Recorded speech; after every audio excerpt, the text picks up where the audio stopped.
Social media पर chatting करते time आप ये कीबोर्ड यूज करते होंगे या फिर ये कीबोर्ड किसी और के पास नए नए वर्जन में होंगे। पर फ्रेंड्स, क्या आपने कभी सोचा है अल्फाबेट के 26 लेटर्स ए से शुरू होकर जेड पर खत्म हो जाते हैं। दुनिया के हर कीबोर्ड पर अल्फाबेट उल्टा सीधा क्यों लिखा जाता है? चलिए फ्रेंड्स बताते हैं इसके पीछे का रीजन। फ्रेंड्स, पुराने जमाने के टाइपराइटर में टू जेड वाला कीबोर्ड हुआ करता था, पर उस टाइप के फॉर्मेट में टाइपिंग बहुत स्लो हुआ करती। फिर टाइपिंग स्पीड को लेकर कई लोगों ने नए नए एक्सपेरिमेंट किए। फिर क्रिस्टियानो फेयरलेथम शोरियस ने ऐसा कीबोर्ड बना दिया जिस पर से फास्ट और आसानी से टाइपिंग की जा सकती है। पुराने टाइपराइटरों के बटना ऊपर होने की वजह से टाइपिंग उतनी फास्ट नहीं हो पाती थी जितनी कि आज मोबाइल और कंप्यूटरों से फास्ट टाइपिंग हो जाती है। पुराने अल्फाबेट वाले टाइपराइटर कुछ इस तरीके से दिखाई देते थे। ए टू जेड अल्फाबेट वाले कीबोर्ड से अगर आपको टाइपिंग करने दी जाए तो आप बहुत कंफ्यूज हो जाओगे। न्यू जनरेशन इस कीबोर्ड को बहुत पसंद करती है। इस कीबोर्ड में नए नए अपडेट देकर लोग इसकी तरफ ज्यादा अट्रैक्ट हो रहे हैं।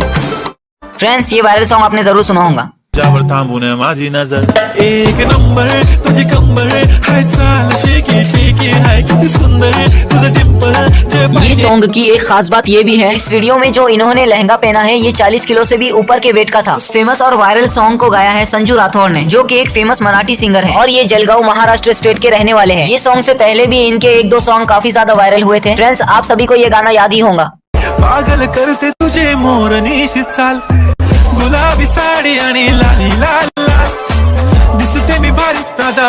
ये फेमस सॉन्ग संजू राठौड़ ने ही गाया था और ये एक बार बिग बॉस में वीआईपी गेस्ट बनकर भी आए हुए हैं। शक्की सॉन्ग को वीडियो सॉन्ग बनाने में इनका साथ दिया है निशा मालिया ने। ये पैशन से एक मॉडल हुआ करते थे, अब ये ज्यादातर बॉलीवुड इंडस्ट्री में और एल्बम सॉन्ग्स में ही नजर आ रहे हैं। शक्की सॉन्ग में इन्होंने जो लहंगा पहना था, उन्हें ये 40 किलो से भी ज्यादा के लहंगे में डांस करते हुए बहुत प्रॉब्लम हो रही थी। फिर भी उन्होंने इस गाने में अपना बेस्ट एफर्ट्स देकर इस गाने को पूरा किया। साइंस के कुछ अजीबोगरीब एक्सपेरिमेंट जिसे देखने के बाद आप भी कहोगे मजा आया। नंबर 1, फ्रेंड्स, अगर आप सैनिटाइजर की कुछ बूंदों को जमीन पर गिराते हैं और उन बूंदों पर आग लगाकर अपने हाथ में लेते हैं, इस आग से आपके हाथ नहीं जलेंगे। फ्रेंड्स, ये चीज जादू नहीं, साइंस है। नंबर 2, फ्रेंड्स, आप एक सिल्वर पेपर को लेकर एक शेल के दोनों साइड कुछ इस तरीके से लगाते हैं, आपको साइंस की एक मैजिक ट्रिक देखने को मिलेगी, जैसा कि ये पेपर एक लाइटर में बदल गया। नंबर 3, फ्रेंड्स, अगर आप नील पॉलिश के कुछ बूंदों को पानी पर गिराओगे और उस पर आग लगाओगे तो पानी के अंदर भी आग लग जाएगी। नंबर 4, फ्रेंड्स, ये है न्यूडीमियम मैग्नेट। ये दुनिया का सबसे पावरफुल मैग्नेट है। ये दोनों मैग्नेट को आमने सामने रखते ही ये इतने पावरफुल फोर्स से चिपक जाते हैं, इनके टुकड़े टुकड़े हो जाते हैं। ये मैग्नेट इतने पावरफुल होते हैं कि इनके बीच आने वाली हर चीज को वो चूर चूर कर सकते हैं। अगर ये दोनों मैग्नेट एक दूसरे से चिपक जाए तो इनको अलग करना बिल्कुल नामुमकिन हो जाता है। अगर ये मैग्नेट किसी इंसान के हाथ के नीचे आ जाए तो ये मैग्नेट उस हाथ के टुकड़े टुकड़े कर देगा। मोदी जी ने लाल किले पर खड़े रहकर कहा था कि जीएसटी में बड़े बदलाव देखने को नजर आएंगे और जीएसटी कम होने के बाद क्या सच में महंगाई कम हो जाएगी और नया जीएसटी 5% से शुरू होकर 40% तक रहेगा। हमारे इकोनॉमिक मिनिस्टर निर्मला सीतारमण जी ने कॉन्फ्रेंस की बैठक में यह अनाउंसमेंट कर दिया है और उन्होंने ये भी बताया है कि जीएसटी किन किन चीजों पर कम होने वाला है। फ्रेंड्स, ये न्यू जीएसटी के बारे में बताने से पहले आपको थोड़ा पुराने जीएसटी के बारे में भी बता देते हैं, जो कि आपको पता ही होगा। और ये जीएसटी अभी भी कई सारी चीजों पर लगेगा। पुराना जीएसटी 4 स्लैब में था, 5%, 12%, 18% और 28% में, और अब ये कुछ प्रोडक्ट पर चेंज हो जाएगा। और इस कॉन्फ्रेंस में हमारे इकोनॉमिक मिनिस्टर ने एक लिस्ट के जरिए हमें बता दिया है कि न्यू जीएसटी किन किन प्रोडक्ट पर लगने वाला है। फ्रेंड्स, वो लिस्ट हम अपनी स्क्रीन पर शेयर कर रहे हैं। फ्रेंड्स, इस वीडियो को हम ज्यादा लंबा नहीं करना चाहते, इसीलिए आपको हम कुछ फेमस प्रोडक्ट के नाम ही बता पाएंगे। बाकी के बचे हुए आप इस वीडियो की स्क्रीन को पॉज कर देख लेना। डेली प्रोडक्ट्स में शैम्पू, हेयर ऑयल और सोप है, जो पहले 12 और 18% था, अब बदल कर 5% हो गया है। Relieve in health care sector, individual health and life insurance और भी कई तरीके की मेडिसिन पर पहले 12 और 18% टैक्स था, अब बदल कर 5% और 0% हो चुका है। Affordable education, pencils, eraser, notebook, map, charts, ये सब चीजों पर पहले 12% जीएसटी हुआ करता था, अब बदल कर 0% हो गया है। Uplifting, farmers and agriculture, tractor, tyre and parts, इस पर भी पहले 12 और 18% जीएसटी हुआ करता था,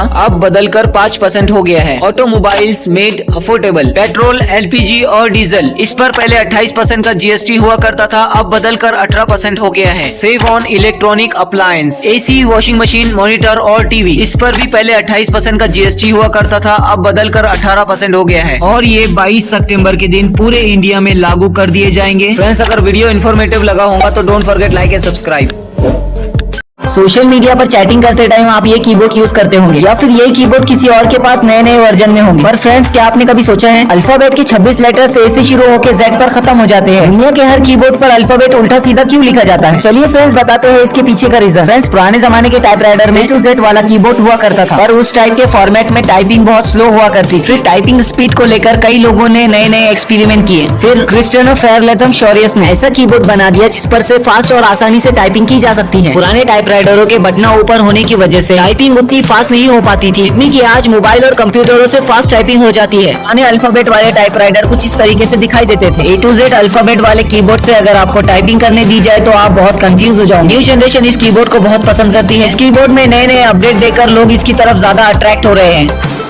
फ्रेंड्स, ये वायरल सॉन्ग आपने जरूर सुना होगा। तुझ्यावर थांबून माझी नजर एक नंबर तुझी कंबर हाय चाल शेकी शेकी हाय किती सुंदर तुझं डिंपल ये सॉन्ग की एक खास बात ये भी है, इस वीडियो में जो इन्होंने लहंगा पहना है ये 40 किलो से भी ऊपर के वेट का था। इस फेमस और वायरल सॉन्ग को गाया है संजू राठौड़ ने, जो कि एक फेमस मराठी सिंगर है और ये जलगांव महाराष्ट्र स्टेट के रहने वाले हैं। ये सॉन्ग से पहले भी इनके 1-2 सॉन्ग काफी ज्यादा वायरल हुए थे। फ्रेंड्स, आप सभी को ये गाना याद ही होगा। पागल करते तुझे मोरनीशी चाल गुलाबी साडी आणि लाली लाल लाल दिसते मी भारी ताजा।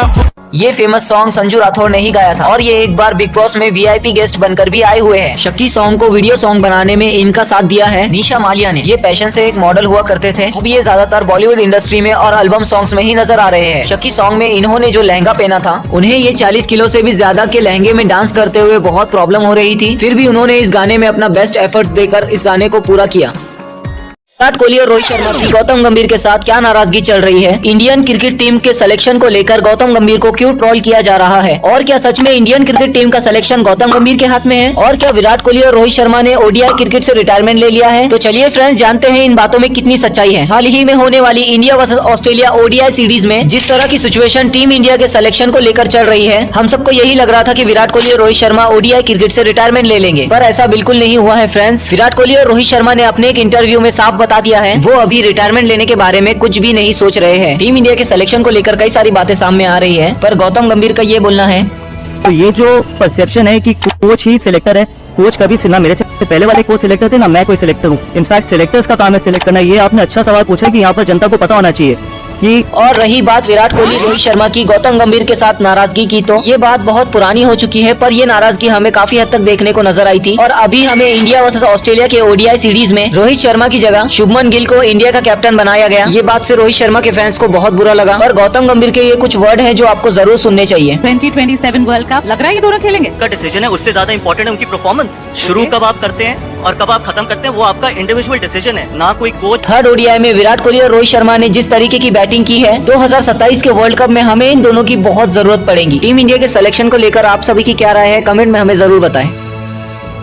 बेस्ट ऑफ बॉलीवुड में शाहरुख खान को बोल दिया गया, क्या कहा उसने? बोला घंटे का बादशाह। ऐसा को एक ही डायलॉग को बार बार रिपीट करने पर मजबूर कर दिया आर्यन खान ने। एक और क्या जा रहा है? तेरे बाप का राज है क्या?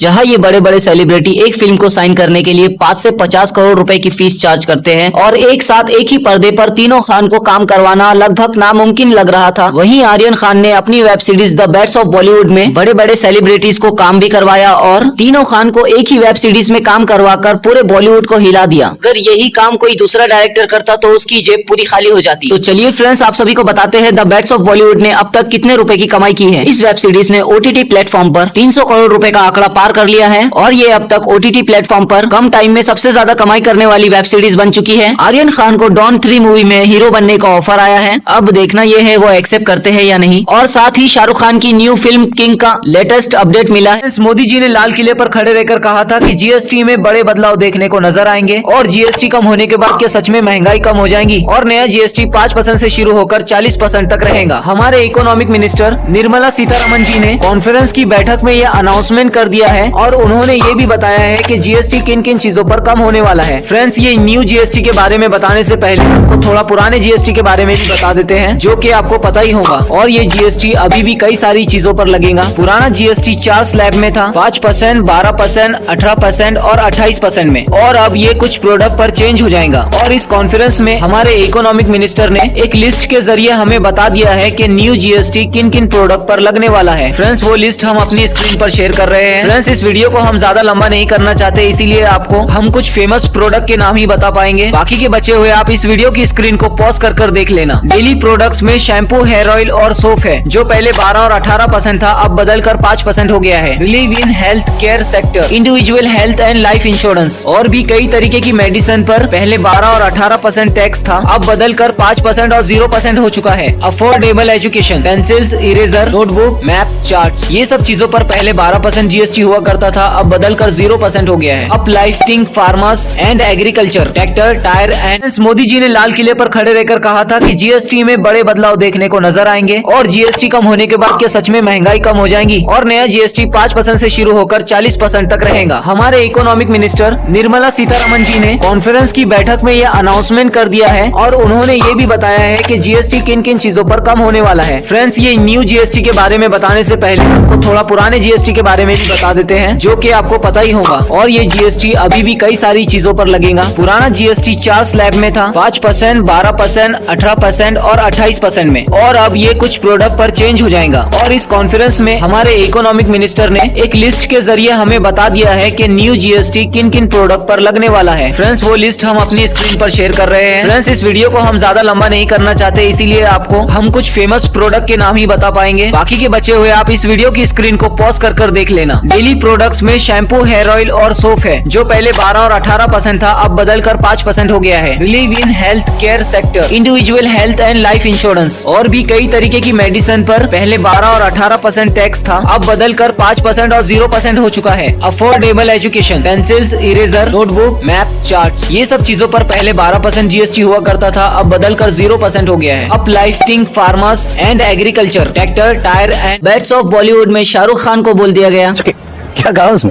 बोला घंटे का बादशाह। घंटे का ऐसा को एक ही डायलॉग को बार बार रिपीट करने पर मजबूर कर दिया आर्यन खान ने। एक और किया जा रहा है? तेरे बाप का राज है क्या?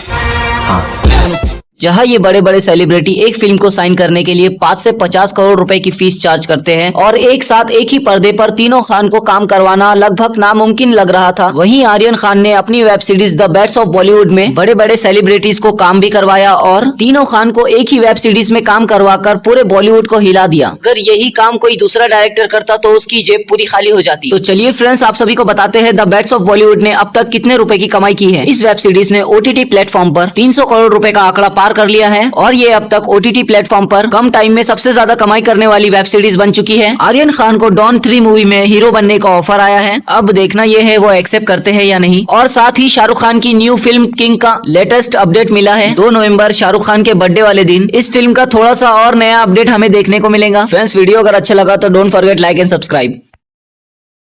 शाहरुख खान के बेटे आर्यन खान ने एज अ डायरेक्टर अपनी पहली वेब सीरीज लॉन्च कर दी है। द बेट्स ऑफ बॉलीवुड 18 सितंबर वाले दिन रिलीज की गई थी। शाहरुख खान ने कहा था तीनों खान को एक ही पर्दे पर काम कराना बहुत मुश्किल काम है। शाहरुख खान कभी तीनों एक फिल्म में देखे जा सकते हैं, कभी तो कैसी फिल्म आप अफोर्ड कर सको तो ऑफर कर दो बेटा, चड्डी बनियान बिक जाएगी तीनों को साइन करते करते। आज उन्हीं के बेटे आर्यन खान ने एज अ डायरेक्टर ये काम करके बता दिया है। The bets of Bollywood web series कोई फिल्म की तरह 2-3 घंटे की नहीं है। इस वेब सीरीज को 7 एपिसोड में डिवाइड किया गया है। इसके हर एक एपिसोड में सस्पेंस, ड्रामा और एक्शन छुपा हुआ है। इस वेब सीरीज में थोड़ा अडल्ट लैंग्वेज का यूज किया गया है। चलिए फ्रेंड्स, आपको बताते हैं इस वेब सीरीज का बजट कितना है। इस वेब सीरीज को शाहरुख खान के रेड चिली प्रोडक्शन हाउस में बनाया गया है और इस वेब सीरीज का बजट 100 करोड़ से भी ज्यादा का है। इस वेब सीरीज को OTT प्लेटफॉर्म और सब्सक्रिप्शन प्लेटफॉर्म पर रिलीज किया गया था। इस वेब सीरीज ने अपने पहले दिन ही 20 करोड़ रुपए का शानदार कलेक्शन किया और इस वेब सीरीज ने अपने 5वें दिन 90 करोड़ रुपए का बेहतरीन कलेक्शन किया।